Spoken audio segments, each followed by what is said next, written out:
Hello, everybody. You have tuned in to Eric Jose on Making a Murderer on YouTube. I cover virtually any aspect of making a murderer. I go over the evidence, the documents, the photos. So if you like, stay tuned, and in the future I'll have many more videos besides the one you're about to see. Hello, everybody. How are you today? We are here today on September 24th of 2017, 2 days before Brendan Dassey's, the oral arguments for Brendan Dassey's on Banc review with the 7th Circuit Court. So, decided to make this video here. As some of you may know, I've been making videos about the coerced confession of Brendan Dassey for about the last month. So many things with it, but what I'm going to go ahead to do here today is put together a very short video with some of the more, particularly damning clips, in my opinion, when it comes to the investigators and the way that they basically browbeat and led Brendan down a path and basically fed him the information they needed to so that he could regurgitate it back to them, and therefore they could have him saying the things that they needed him to say so that the confession would be taken seriously. So, and that's what's happening. And I'm going to show you some of those points today. I'm going to show you also, and part of this, you're going to see the part where, and trust me, in part of the plot points, one of the plot points that they kept introducing to Brendan was that things happened in the garage. Kept telling him, and we know something happened in the garage. We know. And so they're trying to put things out there. And one of these clips I'm going to play for you today, you're going to hear Tom Fassbender when he says, I think there's something, it may be out there.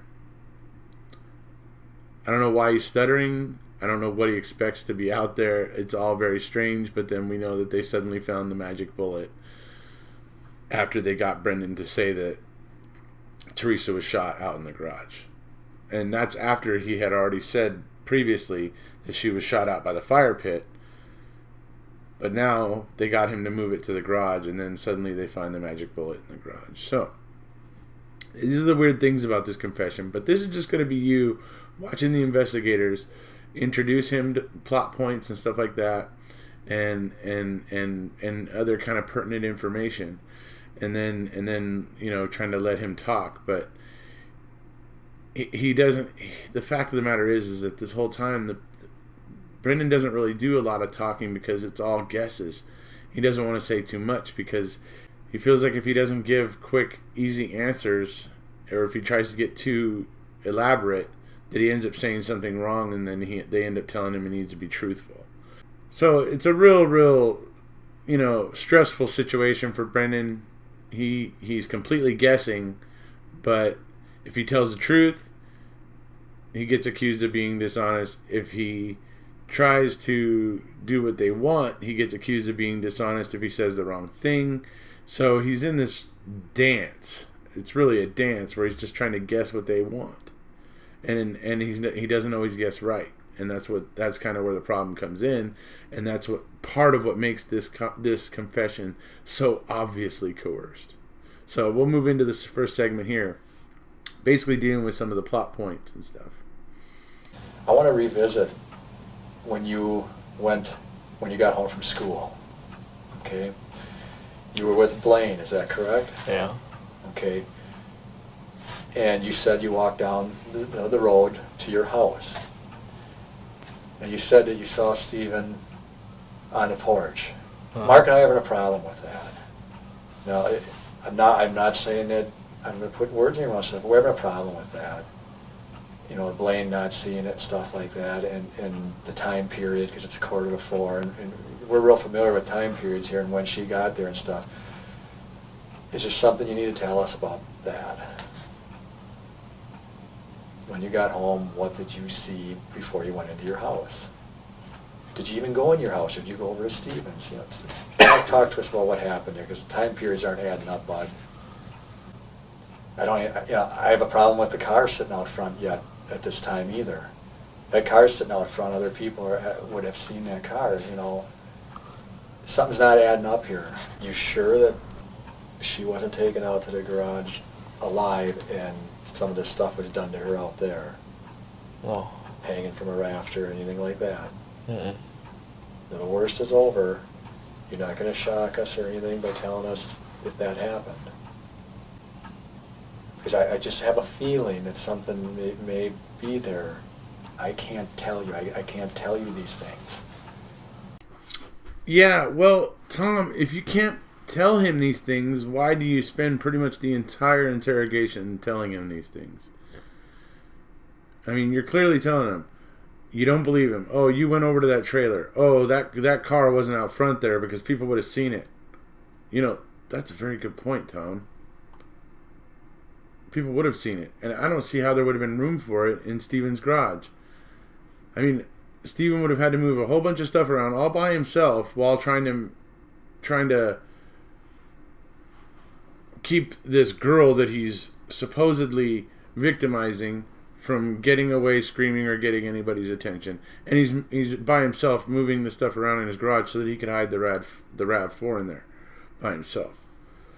I mean, I don't know. Anyways, it just, I don't know. It doesn't make sense to me that they could even think that the RAV4 could have been hidden in the garage that quickly. But like I said, it's just one of the many things that makes this confession look so coerced. It just doesn't look right because you watch these investigators suggesting what they want him to say, you know, and basically so that he understands what they're looking for, so that he can later spit back a response that they want to hear. So, and it's pretty clear. The other thing is you hear him telling Brendan, things aren't adding up, bud. Things aren't adding up, bud. I mean, he's constantly telling Brendan that. Well, things aren't adding up because you're pursuing the wrong narrative. And that's why things don't add up. It's not Brendan's fault things don't add up. It's not his fault at all that things don't add up. He's guessing. He's guessing at what you want all this time. This narrative is being fueled by you, the investigators, Tom and Mark. Okay. That's just the way it goes. So, what I'm going to show you now is another issue that the federal judges that have granted habeas relief in this case already have had an issue with.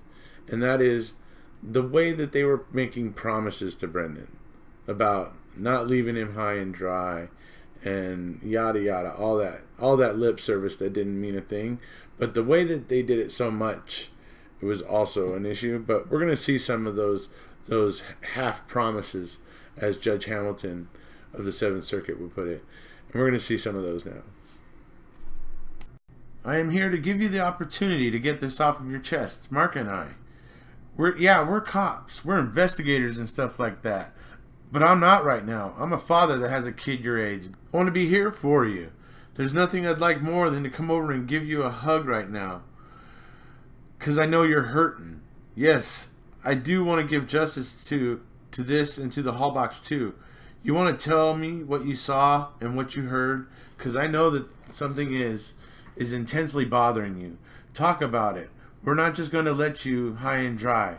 We're going to talk to your mom after this and we'll deal with this. And the best we can find for you, for your good, okay? I promise I will not let you high and dry. I'll stand behind you. And Uyghur jumps in. We both will, Brendan. We're here to help you.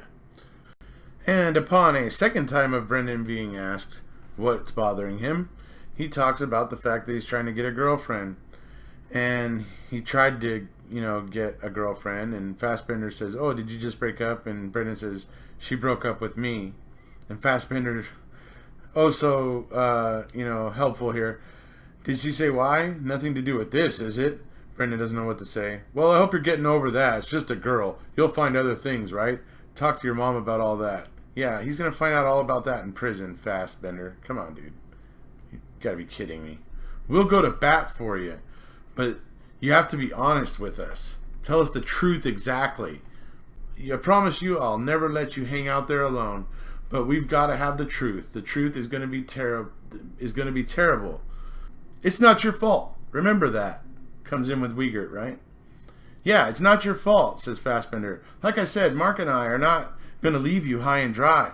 I got a very, very important appointment at 3 o'clock today. Well, I ain't leaving for that appointment until I am sure you are taken care of.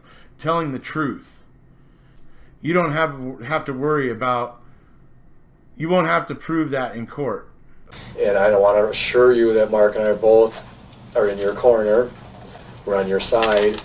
And even if those statements are against your own interest, you know what I mean? That makes you, it might make you look a little bad, or make you look like you were more involved than you want to be looked at. It's hard to do, but it's good from that vantage point to say, hey, there's no doubt you're telling the truth, because you've now given the whole story. You've even given points where it didn't look real good for you either. From what I'm seeing, even if I fill those in, I'm thinking you're all right. Okay, you don't have to worry about things. We're there for you, and we know what Stephen did, and we know kind of what happened to you and what he did. We just need to hear the whole story from you. And as soon as we get that, we're comfortable with that. I think you're going to be a lot more comfortable with that. It's going to be a lot easier on you down the road. But we'll stand behind you no matter what you did, okay? Because you're being the good guy here. You're the one that's saying, you know what, maybe I made some mistakes, okay? And by you talking with us, it's helping you, okay? Mm-hmm. You know, honesty is the only thing that'll set you free, right? Be honest, because we're gonna be able to tell when you're not being honest. I'm telling you that right now. So you're walking down the road. Let's pick it up again, okay? We don't get honesty here. I'm your friend right now, but I gotta believe in you. And if I don't believe in you, I can't go to bat for you. We're in your corner. We already know what happened. Now tell us exactly. Don't lie. If you helped him, it's okay, because he was telling you to do it. You didn't do it on your own. Okay, keep going. We already know. He used you for this. Come on, be honest with us. Be honest with us. We already know it's okay. We're going to help you through this, all right? Be honest. You went inside, didn't you? It's okay. It's not your fault. What happens next? Oh, come on, be honest. You went back into that room. So let us know and be truthful again. I need you to tell us the truth. It's really important that you continue being honest with us. Okay, don't start lying now. Are you being honest with us? Yeah. Did you actually see those items? Come on, be honest with us. Be honest with us. We already know it's okay. We're going to help you through this, all right? It's okay. It's not your fault. What happens next? Does he ask you? What about the knife? Where's the knife? Be honest with me, where's the knife? It's okay. We need to get that, okay? Help us out. Where's the knife? Probably in the drawer. In which drawer? His knife drawer. And where's that? In the kitchen. Is it probably in there, or do you know what's in there? Now, some people choose to explain away that those promises and the things you heard him saying, like, we're not cops right now. I have a son your age, and I just want to come over and give you a hug. Some people seem to think that that's perfectly fine with a highly suggestible 16-year-old by an investigator, but I don't think so. And when you couple it with all the other things that they were saying, and Mark jumping in and backing them up, we won't let you high and dry. That's a phrase that they used over and over again throughout the interrogation, trying to reassure Brendan that if he incriminated himself, he would be okay. He didn't have to worry about it. If you doubt what you saw there, that if you think, like Judge Hamilton, that those promises just they were vague, well, let's put it into a little bit of context. Because unless you think that this whole situation with Stephen and the fact that it was suspected that a girl was killed on their property there at the Avery Salvage, you think that Brendan wasn't paying attention to this and wasn't remembering every single thing that happened to him regarding it? Particularly a clip I'm about to play for you right now from November 6th. On November 6th, the day after the RAV4 was found, Brendan was basically singled out and questioned by a marionette officer when the family was up in Crivets. Brendan and his brother were on the way to get some soda at the store. So, at that point in time, this promise that you're about to see is made to him. You can't tell me that Brendan didn't remember this on March 1st. Okay, let's get beyond being scared. Let's get beyond the idea of you getting in trouble and going to jail, because it's not going to happen, okay? Tell us anything more. And now, after seeing that, where you see that was a very clear, very distinct, very specific promise, which is a big no-no. But they're not using this confession or this interview or interrogation because they know that promise negates anything from it. But the fact of the matter is that it's part of the tapestry of what happened to Brendan regarding this case. And you can't tell me that Brendan didn't remember this officer saying it to him. That when he was sitting there thinking about what Mark and Tom were trying to suggest that he needed to do, that he wasn't sitting there thinking about, oh, okay, well, that guy said I could incriminate myself and I didn't have to worry about going to jail. And now Mark and Tom are sitting here saying pretty much the same thing, that they think I'm okay and that they're gonna back me up and go to bat for me. So he basically started reasoning, okay, I'm just gonna do what they want because I don't want to make waves, or I don't want to go against law enforcement officers, whatever may have been in Brendan's head exactly. But the point is that this interrogation that happened on November 6th, a promise is made to Brendan that would have made a lasting impact, in my opinion. When Brendan is finally with Barb, after the detectives are pretty much done with their questioning, and he's talking to Barb, and he says that they got to his head. I want you to pay attention here to just how quick these two detectives get on their horse and get back into that room. How long is it though? I don't know. Yeah, but I got a question. What's that?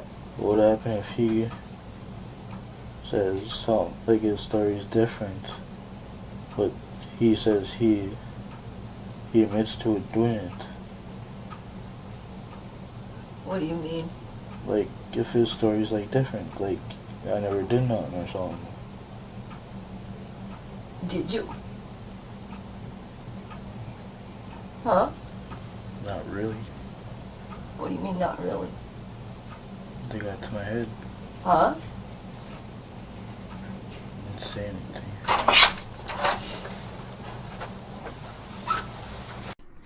So, you see what I'm talking about there. I mean, the moment he says, they got to my head, I mean, within seconds, they're back in that room. I mean, they're almost tripping over each other trying to get through that door again. I mean, that's what it looks like, kind of. I mean, they are in a hurry to get back in there. I'll put it that way. So, the final thing I'm going to show you here in this video today is the control question. This is the question that Tom Fassbender himself, when he was on Dr. Phil or Dr. Oz, said. This is the control question. And he played the part where he asks it and where Brendan denies it, which is what he was expecting because it was a control question. It was a made-up fact. So they wanted Brendan to say, no, that wasn't true or whatever. So, anyways, I just want to make it absolutely clear that this is the control question that Tom Fassbender claimed he asked specifically as a control question to gauge Brendan's honesty and gauge whether or not he was just trying to tell them what they wanted to hear. Only I'm going to play for you what happens in its entirety. I'm going to play for you the additional 5 seconds that Tom Fassbender didn't want to play for you on Dr. Phil or Dr. Oz, whichever one it was when he played this clip. So, watch carefully. It's very interesting. Brendan says no, she didn't have a tattoo on her belly because it was a made-up fact. He says no at first, but then says, "Oh, you know what? I'm not saying I disagree with you. I just don't know what it was." And that's essentially succumbing to the pressure of the investigator and going along with what he said. And that's not what Tom Fassbender wanted on his control question. So here, we're going to see that right now. We know that Teresa had a tattoo on her stomach. Do you remember that?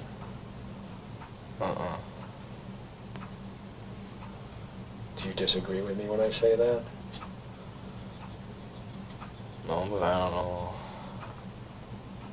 what it was. Okay, so I mean, you get what you see what I'm saying right there, right? That's Tom Fassbender's control question. Brendan was supposed to deny that fact because it was a made-up fact. Teresa didn't actually have a tattoo on her belly.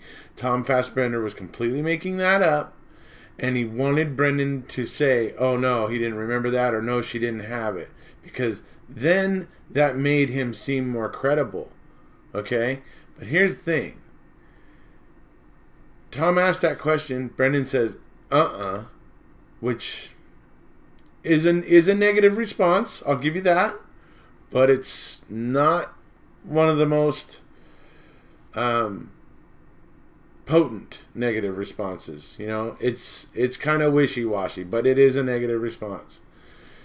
Then Tom Fassbender, I think, sensing the fact that is kind of a weak negative response, tries to bolster it. And this is the part that he didn't play when he was on Dr. Phil or Dr. Oz, whichever one it was. Is then he goes, Brendan, do you disagree with me on that? To which Brendan then flip-flops on his answer, to where he tells Tom, no, I don't disagree with you. I just don't remember what it was. Showing exactly how susceptible he is. He agreed. He basically went along with Tom on a made-up fact. Right? That's essentially what happened there. It's a made-up fact. And he essentially ends up going along with Tom on it and then saying, I just don't remember it. But that shows how willing he was to just say what he thought they wanted to hear. So, these are all the things that I thought were, the most important and most interesting things about the interrogation that I think, as many people as possible should know about this going into the oral arguments coming up here on Tuesday, the September 26th of 2017. And, we wish Brendan luck. Brendan has, he's been granted his habeas petition twice now. 3 out of the 4 federal judges that have heard his petition have granted it. So, I think he's looking good. I think he's in a good place. And I think he's, we're not talking about a hardened criminal here. That's what Brad Schimmel would have you believe. Brad Schimmel would have you believe that this is going to change the way that interrogations happen across the board. No, Brad. No. We're actually trying to point out to you that you treated this poor, impressionable, suggestible 16-year-old kid as though he was a freaking hardened criminal who had been in and out of the system his whole life. But he wasn't. Even at 16 years old, he hadn't even really had any contact with police or law enforcement, really. He was in no trouble. In prison, as a prisoner, he is described as exceedingly benign in his nature.